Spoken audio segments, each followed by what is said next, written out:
தமிழகத்தின் செய்தி தொகுப்பில் இணைந்துள்ளோம். முதலாவது செய்தியாக எதிர்க்கட்சித் தலைவரின் அலுவலகத்துக்கு சென்றபோது எஸ்ஜேபி பாராளுமன்ற உறுப்பினர் சுஜித் சஞ்சய் பெரேராவால் தாக்கப்பட்டதாக யாழ் மாவட்ட சுயேட்சை பாராளுமன்ற உறுப்பினர் ராமநாதன் அர்ஜுனா தெரிவித்துள்ளார்.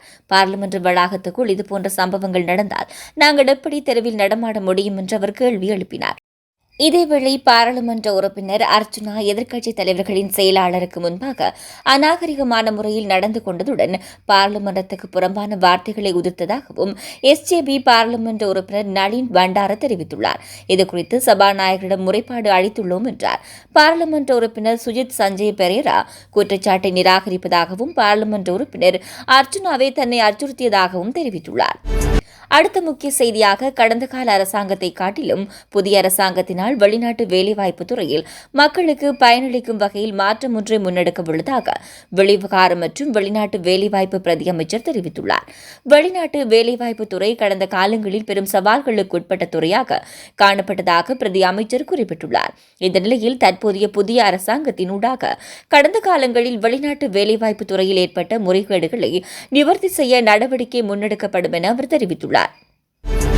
முக்கியமான செய்தியாக எதிர்வரும் 2 வாரங்களுக்குள் அரிசியை இறக்குமதி செய்வதற்கு அரசாங்கம் நடவடிக்கை எடுக்காவிட்டால் அரிசிக்கு கடும் தட்டுப்பாடு ஏற்படும் என அகில இலங்கை சிறு மற்றும் நடுத்தர ஆலை உரிமையாளர்கள் சங்கம் தெரிவித்துள்ளது. இப்பிரச்சினையை தீர்ப்பதற்கு நீண்டகால வேலை திட்டத்தை தயாரிப்பது அரசாங்கத்தின் பொறுப்பாகும். நாம் நீண்டகால தீர்வை காண வேண்டும். இல்லையென்றால் நாம் மீண்டும் இந்த நெருக்கடிக்கு செல்லலாம். இந்த நெருக்கடியை ஒடுக்குவதற்கு அரிசி சந்தைப்படுத்தல் வாரியம் ஒரு முறையான திட்டத்தை தயாரிக்க வேண்டும். குறுகிய கால தீர்வாக அரசாங்கம் விரைவில் வெளிநாடுகளிலிருந்து அரிசியை இறக்குமதி செய்ய வேண்டும். இல்லையென்றால் சந்தையில் அரிசிக்கு கடும் தட்டுப்பாடு ஏற்படும் என தெரிவிக்கப்பட்டுள்ளது. அடுத்த செய்தியாக இலங்கை கடற்பரப்பில் அத்துமீறி மீன்பிடியில் ஈடுபட்ட குற்றச்சாட்டில் இந்திய மீனவர்கள் 18 பேரை இலங்கை கடற்படையினர் கைது செய்துள்ளனர். யாழ்ப்பாணம் வடமராட்சி கிழக்கில் நேற்று மேற்கொள்ளப்பட்ட விசேட நடவடிக்கையின் போது இவர்கள் கைது செய்யப்பட்டுள்ளதாக கடற்படையினர் தெரிவித்தனர்.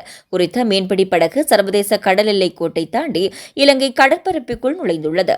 அவர்கள் சட்டவிரோத மீன்பிடியில் ஈடுபடுவதை கண்டறிந்த இலங்கை கடற்படையினர் 18 இந்திய மீனவர்களுடன் ஒரு இந்திய மீன்பிடி படகையும் கைப்பற்றியுள்ளனர். தமிழாரம் செய்திகளுடன் தொடர்ந்தும் இணைந்திருங்கள். வணக்கம்.